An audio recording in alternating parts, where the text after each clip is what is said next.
Good afternoon, everyone. Thank you for joining us today. For our webinar today, all participants have been muted for your audio, but at any point during this presentation, you can ask a question through our chat box. You'll click the chat box function on your GoToWebinar panel and select the Send Question.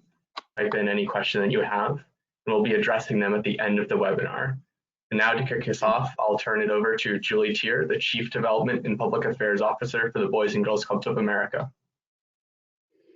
Thank you. Good afternoon, everyone, and thank you for in this discussion today about the vital role that after-school providers are playing, always played, but even more so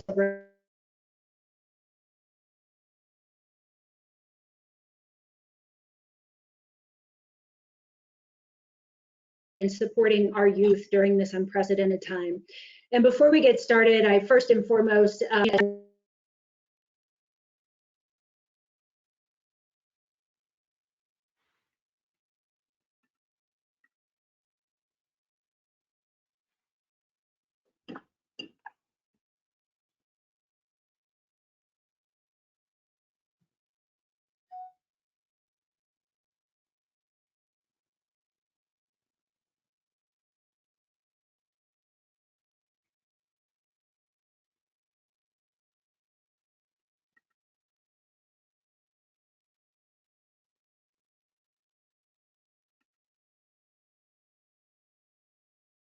with school districts to support virtual learning.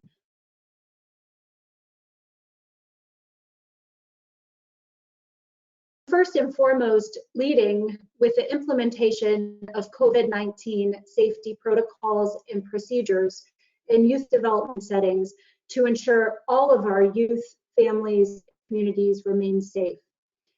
Our distinguished speaker today is someone who has been fighting for our youth since she entered Congress in 1988.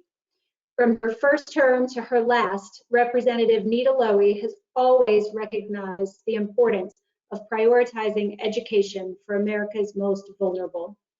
Under Representative Lowey's leadership, federal funding for after-school programs has increased from $1 million in 1996 to $1 billion today.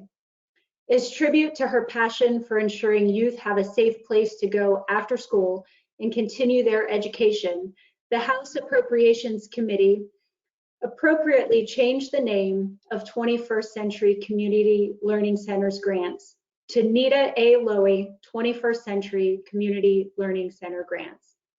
Congresswoman Lowey has also been a tremendous supporter of the work that we do at Boys and Girls Clubs and for all youth. I'd like to personally thank Congressman Lowey on behalf of 4.6 million youth served at Boys and Girls Clubs every year for all her hard work and support over the years. She has undoubtedly been our biggest champion, and her presence will be missed next year. So without Representative Nita Lowey. Thank you again, Congresswoman, for your leadership. Well, thank you. And hello, everyone. It is a pleasure to be with you, and I wish we could be together in person. Thank you, Julie Tier, for your kind words and the incredible work of the Boys and Girls Clubs of America. And thank you, Jody Grant, for your continued leadership with the Afterschool Alliance. I also want to thank everyone who makes after-school programs such a valuable resource, including program providers and staff, teachers, families, community partners, and advocates.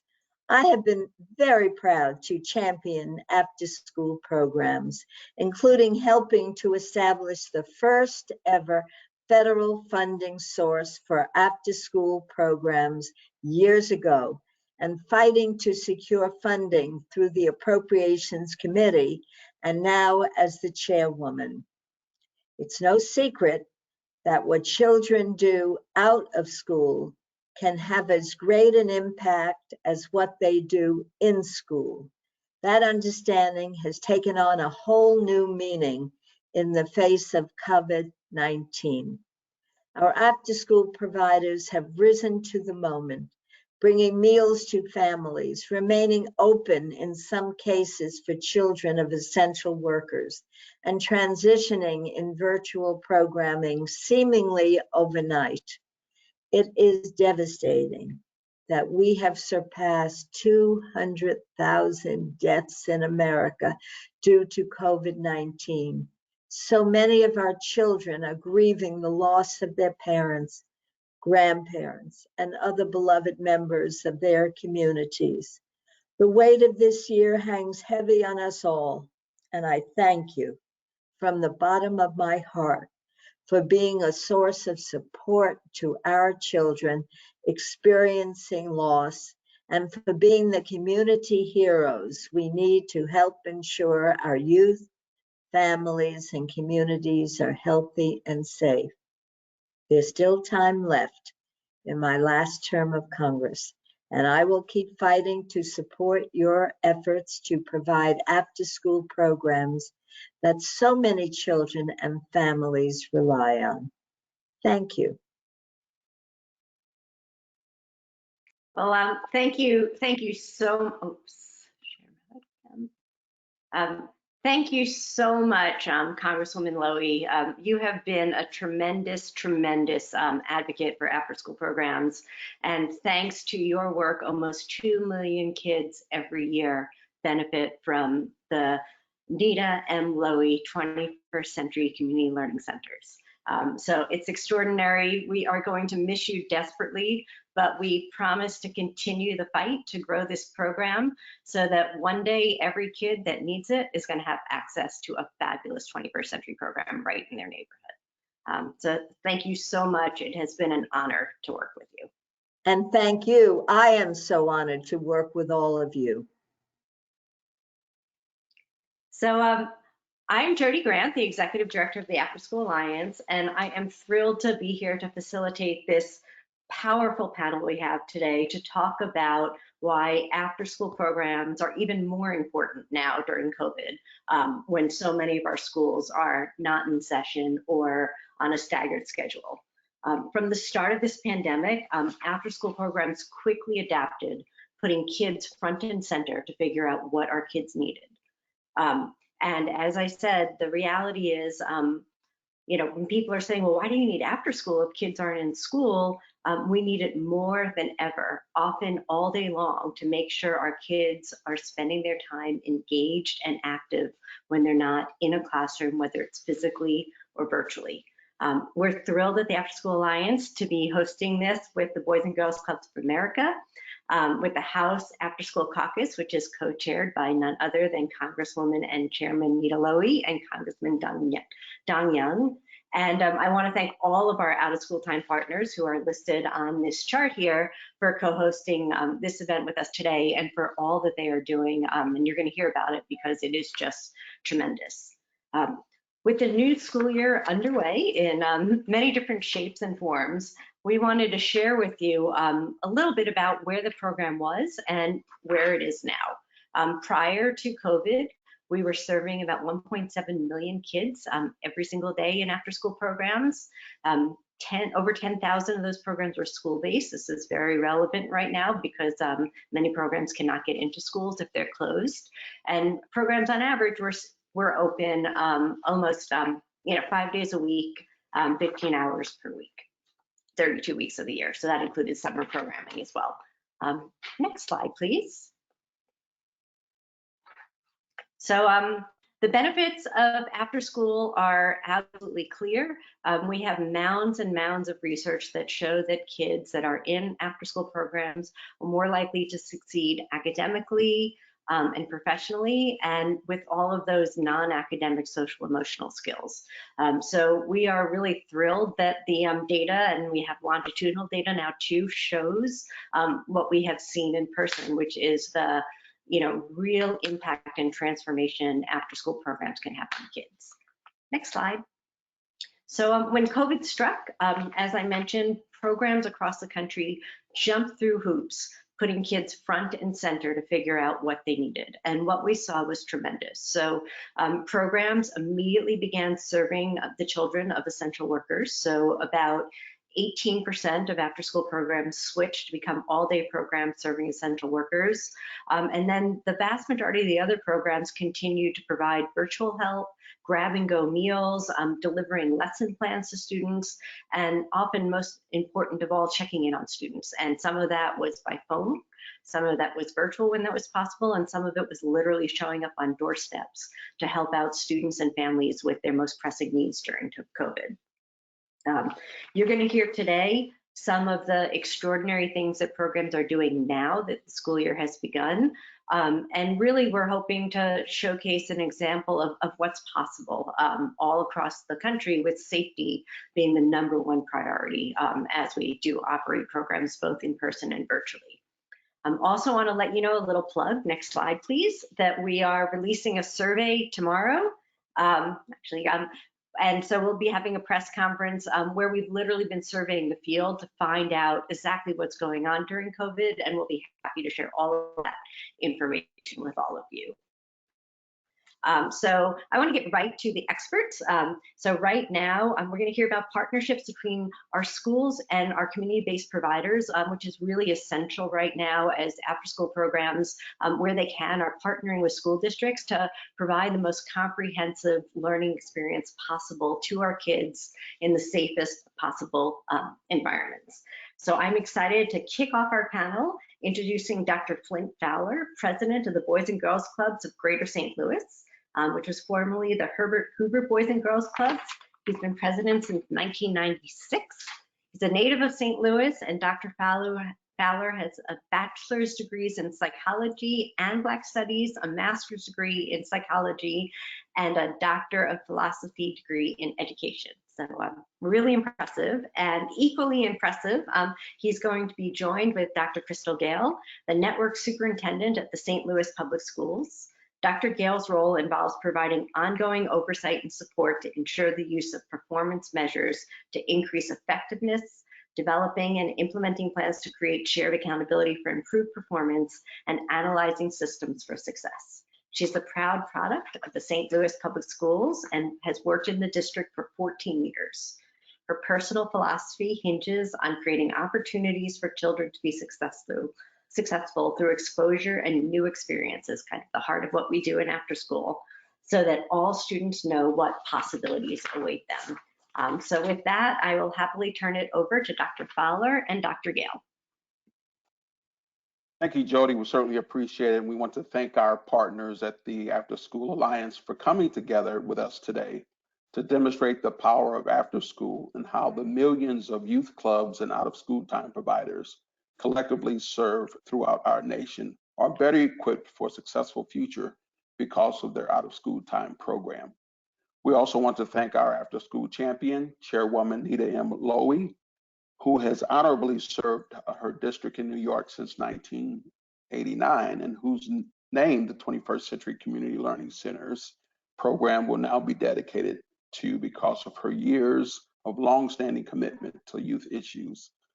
Finally, we'd like to thank this distinguished panel of speakers who are taking the time to share their stories with you today, and the after-school providers who played an important role in the lives of youth they serve. The most important return on investment in America's youth, however, reaches far beyond dollars and cents. It translates to a significant impact on the likelihood that youth are better prepared for their futures and work, gaining the necessary skills and confidence to prosper on the job. We know America's youth spend more time out of school than in, making youth development and out-of-school time an economic and national imperative. Remote learning and virtual programming brought on by the pandemic has magnified the need for support services beyond the capacity of many of our school districts. Boys and Girls Clubs are uniquely positioned to help children and teens achieve academically and play a key role in engaging young people in building the skills they need to have thriving careers. As the CEO of the Boys and Girls Clubs of Greater St. Louis, I've worked closely with our professional staff, board of directors, local health officials, as well as access to national information and best practices to establish virtual programming for our club members. Once that platform was up and running, which started back in March, we immediately focused on preparing our young people, our staff, and our facilities to host kids on our sites. The parents we served were desperate for safe places to send their children during summer while they were at work. And thanks to a very generous paycheck protection program through the CARES Act, we had been able to retain 100% of our workforce. Throughout the summer, we hosted day camps for nearly 400 children and supported hundreds using platforms like Zoom, Facebook, and videos embedded in our website. Staff also make weekly wellness calls to families and connected them to the resources as needed. When we developed our budget for the year, there were no line items for face masks, thermometers, extraordinary cleaning supplies and gloves, contracted cleaning services, dedicated green team staff members, lower child to adult ratios, and the like. These were all new costs that required additional funding. And as you can see from the slides, we were fortunate to receive a good amount of support through the PPP program, other government support, and we're waiting to hear on an application that we submitted for the NPO Relief Fund. We're really excited about that. And we believe if it had not been for that type of support, we would not be able to serve our children as we are today. I want to spend a little time highlighting a couple of the areas where partnerships with federal programs and clubs are making a real impact with our help, with your help, can do even more to help make great futures for our youth, especially in the area of 21st century community learning centers, which is how I met Dr. Crystal Gale. She was principal of one of the neighboring elementary schools at the time, and that school was kind enough to partner with us on a 21st century grant. So I'd like to introduce her at this time to share a few insights, and then I'll come and close us out. Dr. Gale. Thank you, Dr. Fowler. Thank you for allowing me the opportunity to speak on behalf of this wonderful effort to support our youth. The past year, we have all experienced trauma, the trauma of COVID-19. But this has been severely tumultuous for our youth. Boys and Girls Clubs are not only where students go for academic support, but they also go there to build great character, to further explore themselves, and engage in new and different learning experiences. But for many of our students, this is an opportunity going into the club to level the playing field for themselves. As Dr. Fowler said, my first experience with the club was as the new elementary leader in the St. Louis Public Schools. My school was designated low performing, and we did not really have the trust of the community. Fortunately, the Boys and Girls Club in our area did. We were able to leverage that trusting relationship to build our own trusting relationship with our families. Not only were we able to do that, the club provided after-school tutoring and mentoring through their 21st century program. Well, when you find a great partner and a great resource for your students, you stick with it. And that's exactly what I did when I transitioned to the high school in our school district. When our care panel, I asked me, Dr. Gale, what is it that you need for the school? I said, I need a brand, I need a partner that the community trusts. And I went right back to Dr. Fowler at the Boys and Girls Club. At that time, the club was able to implement programs inside of my high school. So now my students didn't have to travel to the club. They actually brought the programming to them through the great graduate programs, programming, as well as the Smart Girls programs as well. Presently, during COVID-19, our schools are shut down in our area. Our school district, in order to support families, opened up instructional support centers for many of our elementary and our middle school students. For high school, we didn't really have that option. We reached out to the club again this year to help us with that, because across our area, they're working hand in hand with other school districts to provide a safe place for students to learn and have access to technology, so that the achievement gap, right, is not continually increased during this traumatic time for them. So now the Boys and Girls Club are working with one of our high schools to support a number of our students during this time. I think it's important to note that our students in our community need the club. The clubs in our community need additional resources. For our students, the clubs are a place where kids go because people believe in them. They're specifically designed for them with engaging activities developed to help them discover their own potential and be great. Who wouldn't want to go to a place like that where when you walk through the door, everything is just for you and everybody believes in you? So I hope that we're able to continue to support clubs in our area and increase those opportunities for our students. Thank you, Dr. Gale. And in addition to the high school that we're working with, we are hosting students at 3 of our club sites. So there are young people that, even though their schools are not in session, need a place to go because their parents have to work or because they don't have the type of access to high-speed internet that they need to have to fully engage in their school program. So we're hosting those programs at our club site, giving young people access to our internet, and also in deploying staff members to serve as learning coaches. This provides a safe place for young people to be, takes advantage of the facility that we have available, and then those students continue throughout the day participating in our after-school program until their parents are able to pick them up. Our staff has gone through extensive training in terms of maintaining a safe and sanitary environment. We've established green teams, as I mentioned before.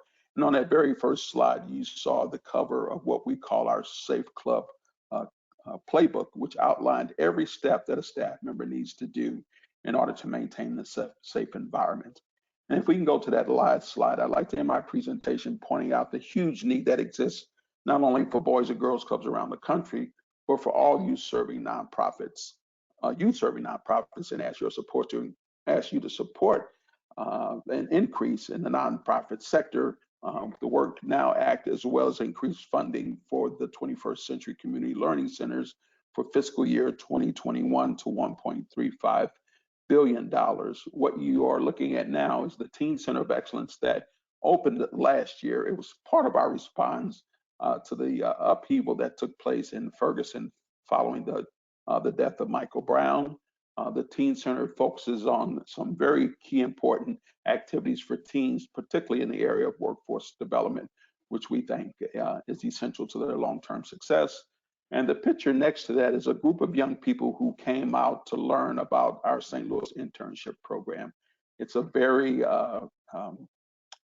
challenging and demanding experience for young people. We work with local corporations and other nonprofits, institutions like the zoo to place young people into work experiences, help them to identify career interest, and help prepare them for post-secondary education, whether it's college, 2-year or 4-year college, whether that's trade school, whether that's military, or whether that's going directly to work. They're getting a chance to engage in those types of activities early on so they can make better decisions about how they're going to spend their life after high school. Again, we appreciate the opportunity to be a part of this session today and encourage you to continue to support not only 21st Century Learning Centers, but also the Work Now Act. Thank you so much. So thank you so much, Dr. Fowler and Dr. Gale. It's really tremendous.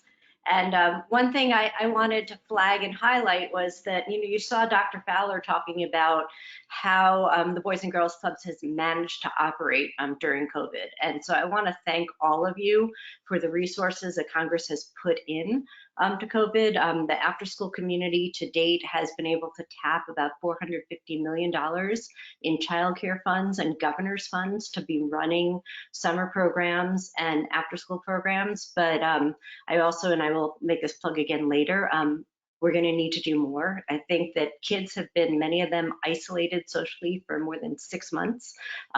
Parents that can afford to are creating their own pods, and through programs like the Boys and Girls Clubs, we can create hubs where kids can learn, but it's no longer 3 hours a day, it's all day long.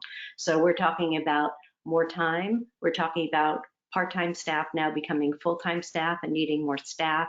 We're talking about needing PPE. In many cases, we're talking about needing to rent more space. And the great news is putting kids and families front and center. We can do this.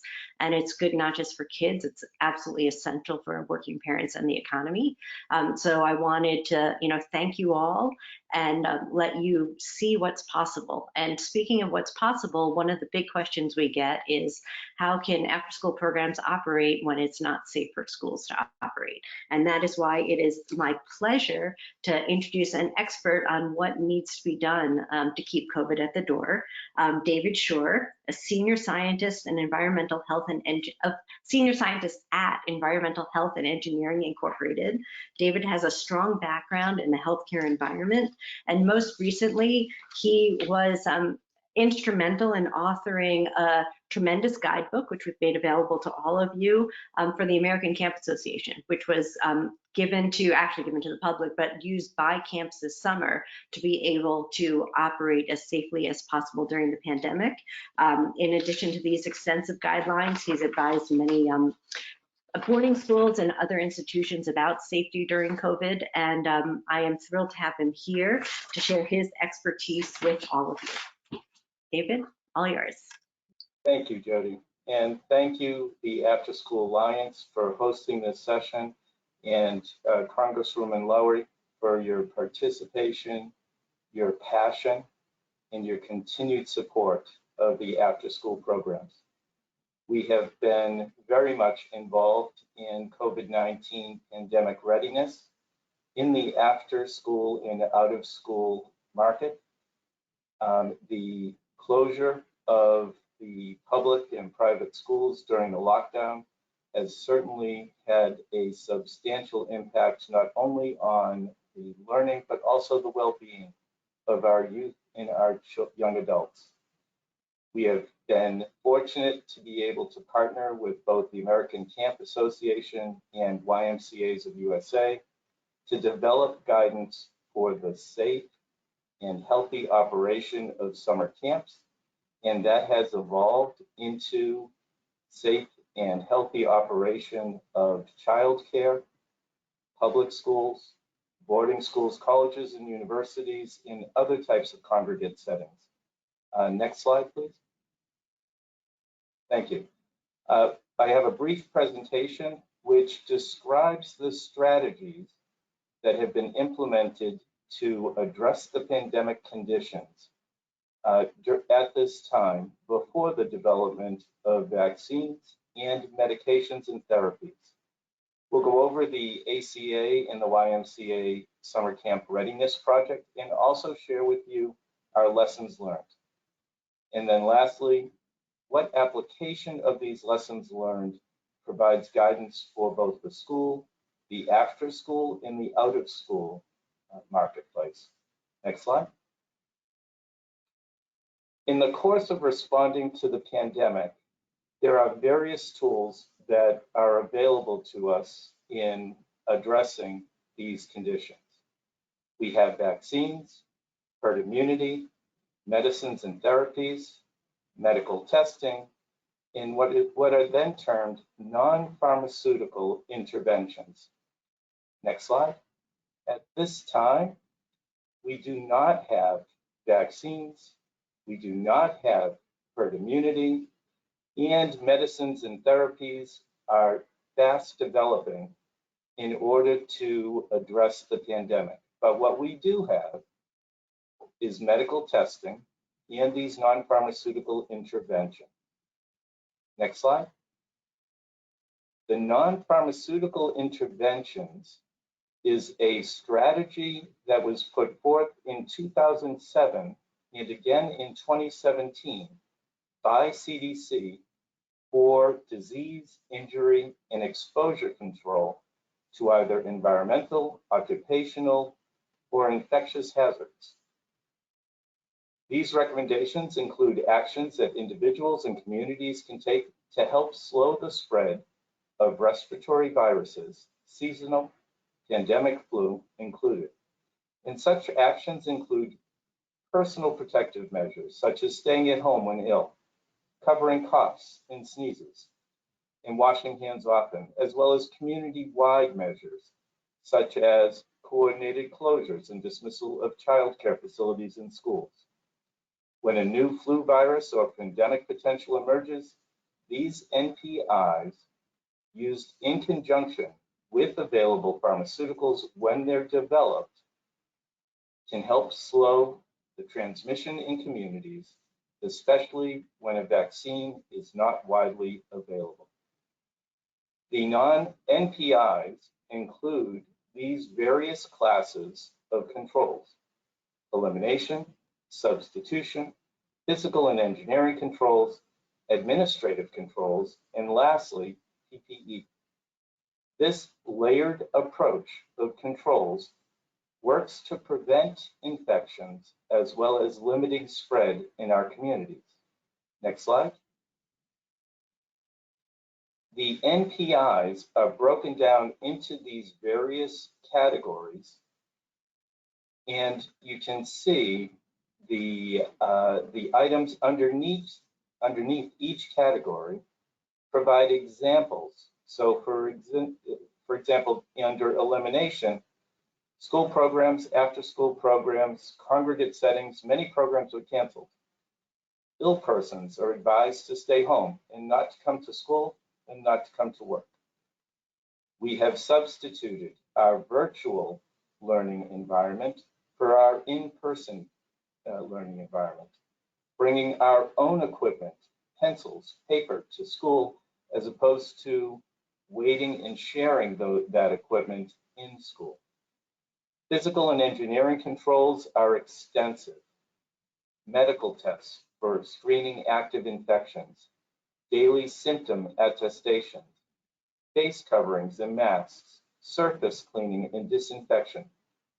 In camp, as well as in childcare, positioning our children head to toe provides further distance so that we aren't breathing in one another's breath.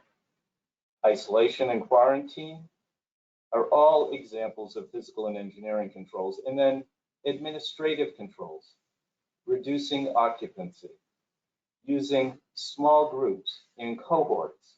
We'll get into the value of ensuring that we're maintaining our small groups and cohorts, as well as physical distancing and then contact tracing and isolation. And lastly, PPE.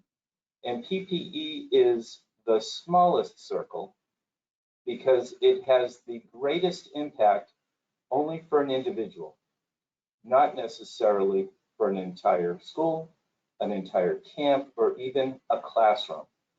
That PPE, while highly effective for that individual, is not the be-all, end-all for the entire organization. Next slide. So the ACA and the YMCA's teamed together, and we developed the field guide for 2020 summer camps and released it in mid-May.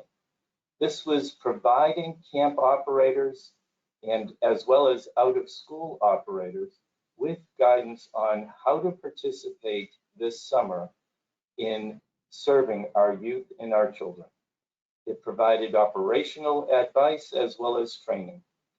We engaged with CDC, state departments of health, and local health departments to develop this guidance.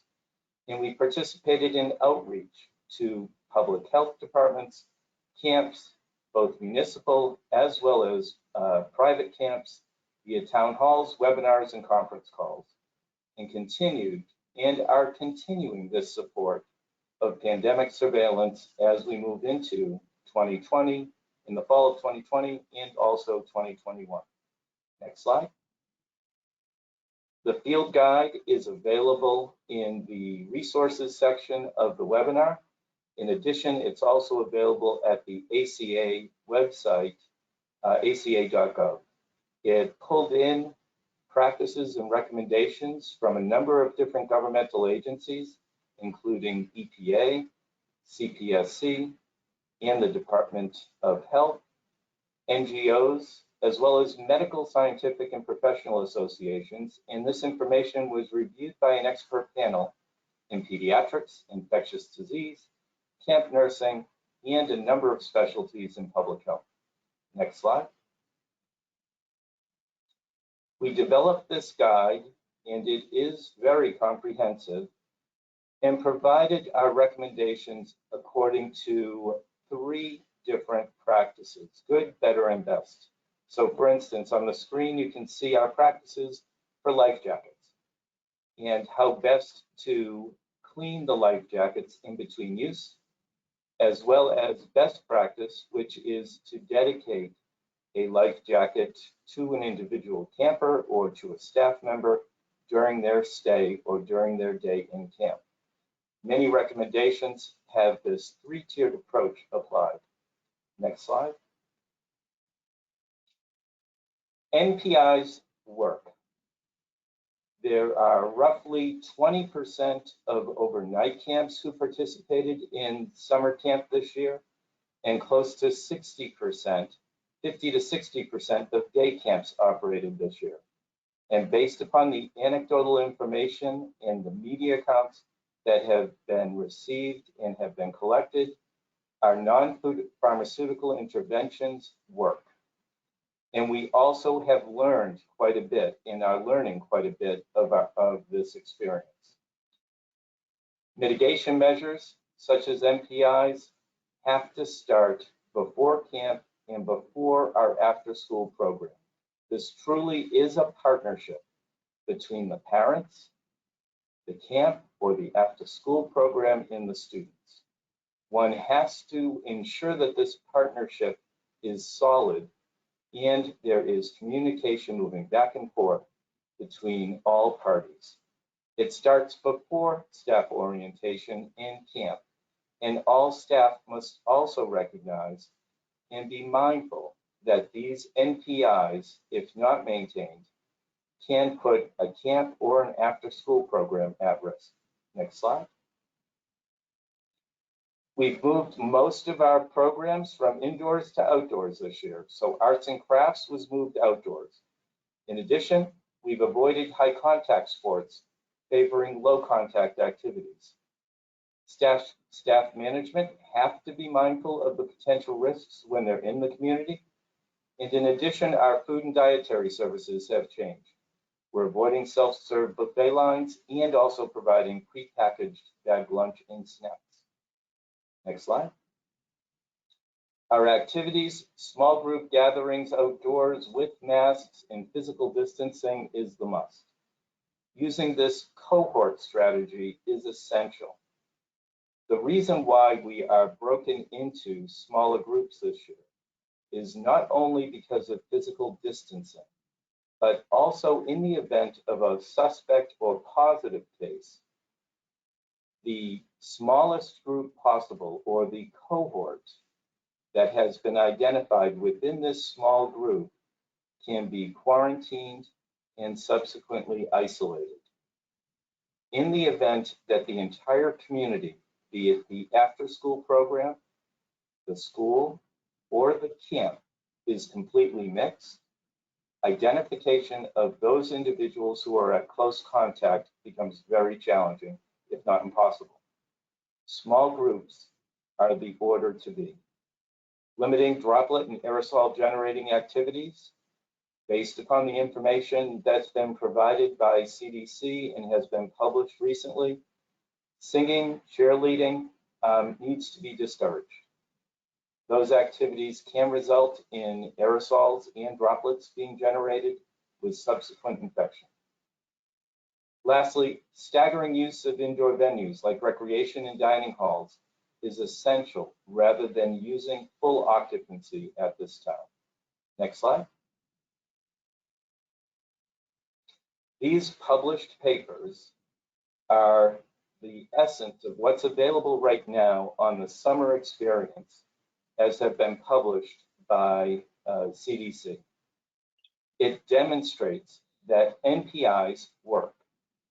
In the experience of the US military at the US Air Force Academy, they implemented a strict NPI program and limited the entry of 10,000 recruits, limited infection to just 2 cases with 3 other individuals who became close contacts.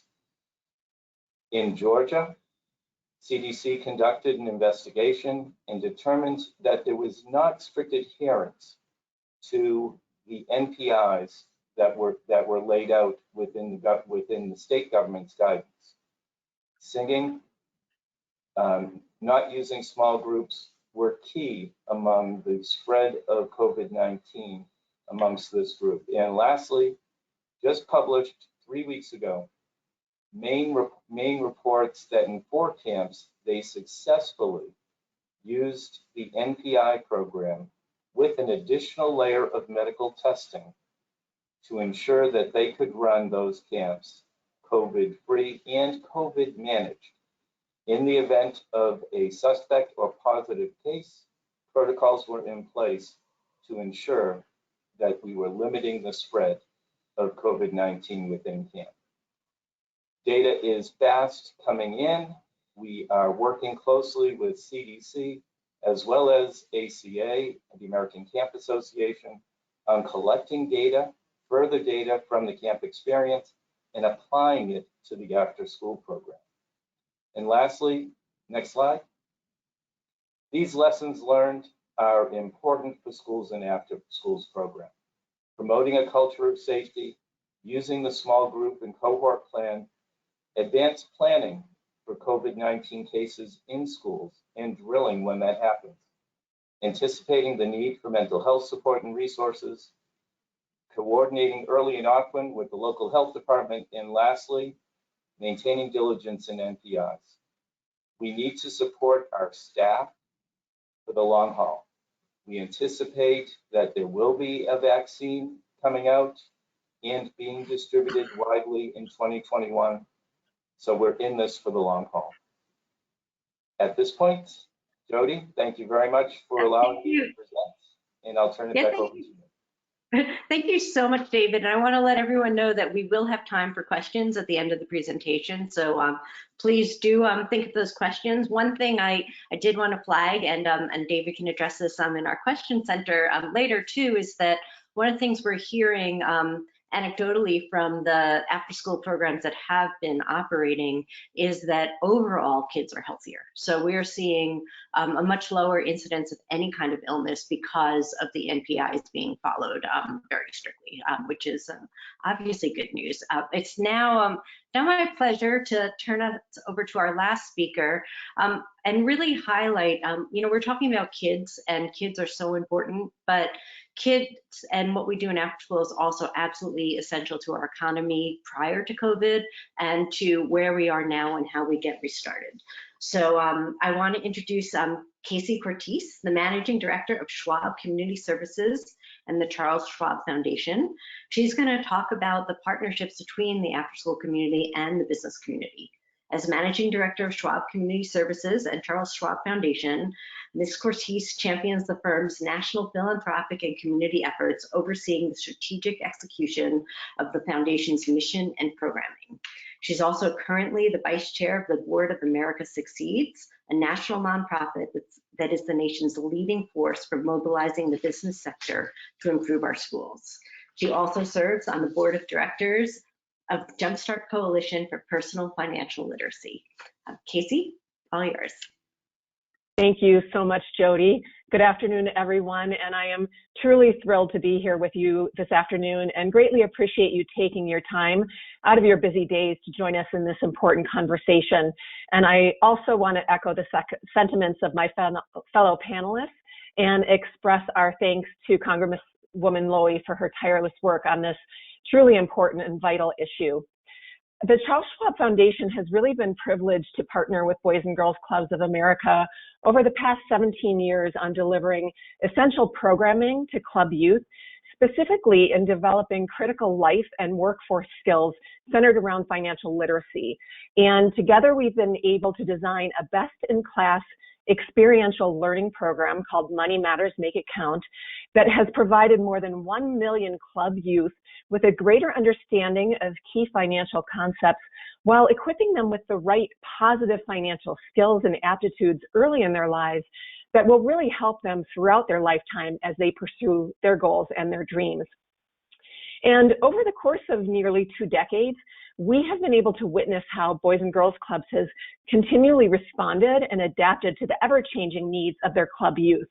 And our partnership has demonstrated to us the critical role that out-of-school time organizations play in supporting youth, families, communities, and businesses alike. As businesses seek to hire talent that really have the crucial competencies to be successful, like critical thinking, collaboration, communication, and problem solving, after-school programs offer a true unique environment and also have a unique opportunity to develop these skills in youth from all backgrounds and all walks of life. And this cannot happen in school alone. As you all know, we are in unprecedented times, and never before has the importance of organizations like Boys and Girls Clubs and other out-of-school time providers been as critical as they are now. And I have to applaud Boys and Girls Clubs and all after-school programs and providers for the amazing and swift shifts that you've made to meet the most immediate and essential needs of youth, families, and communities. It's been amazing to see, very inspirational to me. We've been proud to be able to partner in providing support for that. And it's crucial that businesses and civic leaders step up with their support. As a major employer, we are gravely concerned about how COVID and how school closures or shifted schedules are impacting the skills development of our youth and how sadly it disproportionately affects disadvantaged youth. This has placed a heavy burden on America's working families as America is trying to go back to work. We know that work lives will be changed for a long time to come, and many employees will continue to work from home and may continue to do so for an indefinite time, either full-time or in a hybrid model. And that creates unique challenges for parents and their children as they struggle to balance the demands both of full-time work and concentrated, effective learning for their children. So this makes it even more imperative for our nation's working families to have a safe place to send their children that can also support quality, engaging, and effective learning, both in person and virtually.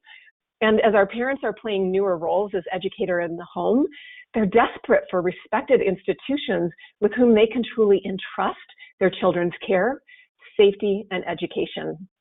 After-school providers and programs are ready and able to step in to fill this role, but they cannot do it alone, and they cannot do it without our support.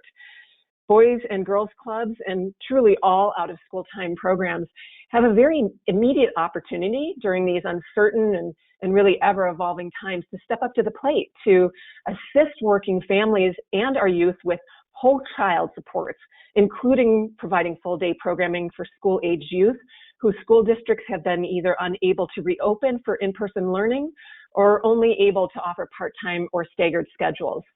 It is going to take strong collaboration between community organizations, government, and private industry to prepare young people for robust and vibrant careers. We must unify in our vision and with our active support to create equity of opportunity for all of America's children and ensure that they're equipped with the skills, the aptitudes, and the opportunities to pursue their career and their life goals. Now, partnerships like those of Charles Schwab Foundation and Boys and Girls Clubs of America really showcase how businesses can step up to help deliver holistic programming like Money Matters that make a deep and lasting impact that extends beyond the walls of the after-school program, like a Boys and Girls Club, to really shape exceptional adults and help them become ready to reach their full potential as healthy and productive citizens. Even before the pandemic, communities across America were facing significant challenges in ensuring that our youth are adequately prepared to enter the workforce. And employers increasingly cite the challenges they're having finding talent as one of their greatest obstacles to growth and to success. And in fact, millions of young people in the US are unemployed or underemployed, while employers have jobs that they cannot fill. It is a challenge partially rooted in the growing mismatch between youth skills and employer needs. And we believe that out-of-school time programs across the nation really are uniquely positioned in their communities to be a key part of the solution.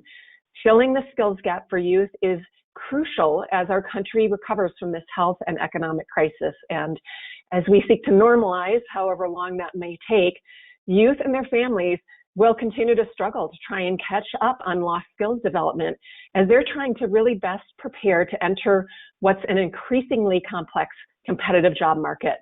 You all can help by supporting youth workforce readiness programs that provide those essential skills development, provide access to career exploration, like the Youth Workforce Readiness Act, as well as in supporting and investing in safe places for learning for school-age youth.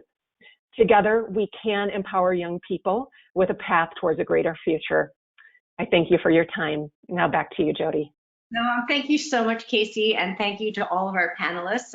Before we turn it over to questions, I want to do a brief plug on some of the legislative solutions that could really help us right now. So next slide, please.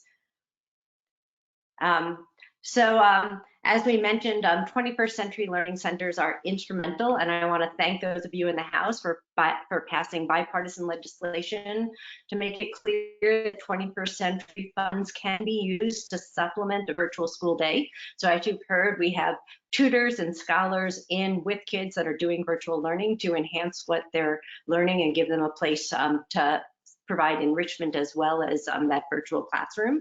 Next slide, please. And so again, for places where we are having different sites open, after school sites, we're following the best safety protocols, and it's really terrific that we have experts and expertise to provide that guidance. Next slide.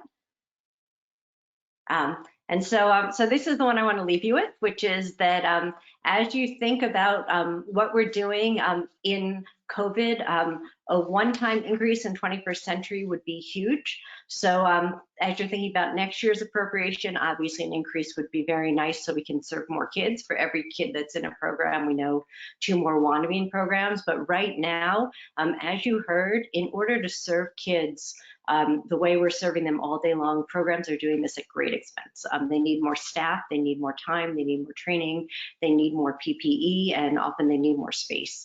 And so a one-time infusion of about $1.2 billion, doubling the funding, would go a long way in helping us meet the needs of the kids that are in after-school programs right now so that we can continue to serve them both now and then as we go into recovery. Kids are going to need more time learning, and after school can provide that space as well. You've heard about the Youth Workforce Readiness Act. That would be a tremendous way to help our youth gain the skills they need to help our economy flourish in the future. And of course, the financial relief for nonprofits has really been one of the things that's keeping us going as well. So, so thank you. As you address all of those, we're happy to provide more details on any of them at the Afterschool Alliance. Next slide. And again, I want to thank the multitude of partners that brought this to you today.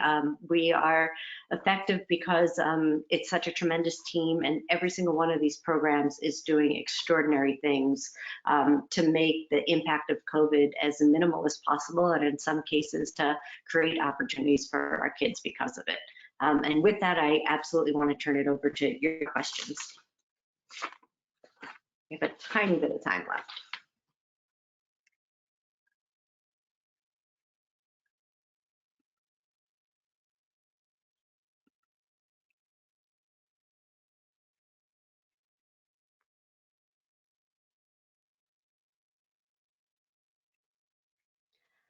All right, I don't see any questions. That may be a technology issue, but I would actually love to turn it back to our panelists and ask you, what is the one thing you think policymakers can do right now to help our after-school programs, out-of-school time programs meet the needs of kids and families and those increased needs during COVID?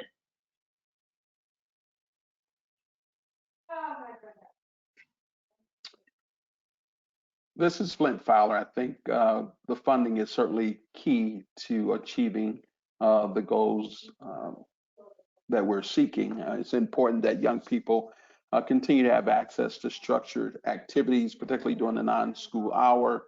I think with many schools not being in session makes it more difficult for students to acquire the skills that they need. And so resources are needed to allow organizations like Boys and Girls Clubs and others to sort of fill in the gap. Just think about those children who struggled between March, when the pandemic first came on, on site until now, and not having regular access to teachers and others. Many students use the schools as their access to not only meals, but also to health services and things of that sort. Now they're not able to receive those things through the schools. Additional funding to support after-school experiences allow organizations like ours to fill that gap and to help keep kids whole and healthy.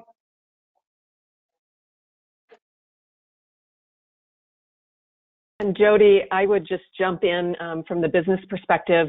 I think it's just imperative that everybody understands that building a pipeline of talent starts early, and it's a long-term proposition. So ensuring that our youth are gaining the right skills and truly being prepared from a young age to enter the workforce really does help avoid talent gaps down the road. So investing and supporting out-of-school programming now and in the future really is critical. We've looked and seen how important these programs are when it comes to crisis times, but that does not go away when we normalize and move out of crisis time, out-of-school time programming. It's essential for supporting parents, working families, and young people to really make sure that they have the fullest opportunity in front of them for their lifetime. In Massachusetts, we have taken a rather innovative approach in developing this alternate permitting plan for non-traditional learning centers to develop, much as Dr. Fowler related in St. Louis, where the YMCAs, the boys club, girls clubs, we're seeing karate studios, summer camps, stepping up and helping the districts. And this has been wonderful to see this now new partnership between traditional learning environments and non-traditional learning environments coming together for the benefit of the education of our youth. And the representatives in Congress and in state legislatures, if we can get them together to ensure fast-track permitting and programs, then we can foster these relationships on beyond the local level, but on the national and state level as well. That's awesome. Thank you, everyone. Jerry, I have another question as well. Dr. Fowler, Dr. Gale, if you guys could touch on, the importance of establishing that relationship, the club to superintendent, having those relationships and what that's allowed you to do as a result of having that contact with Dr. Gale. Well, I think that's key, being able to have direct access to superintendent, be involved in some of the policies that are being created at the district level. I think boys and girls clubs and organizations like ours can help school districts fulfill their outcomes. Every state has some goals that schools are required to achieve in order to maintain its accreditation. Oftentimes that becomes a challenge, particularly in school districts that are not as well funded or that have challenges recruiting teachers and maybe not have the level of parent support that they need. So boys and girls clubs can help to fill in that gap. It's important to have the support of the superintendent so you can have access to those schools and to those students on an ongoing and consistent basis. And in many cases, as we know now with boys and girls clubs, we are setting up our operations within schools. So we're no longer necessarily requiring these standalone facilities that we own and manage in order to serve kids. Many of the schools have gymnasiums, libraries, cafeterias that can be utilized, and it brings together a closer relationship with the school. Those teachers and those administrators, so you can sit down and talk about what specific needs each of those children need, and that staff can be there to help supplement the activities of those school teachers. I think a lot of that begins with the superintendent.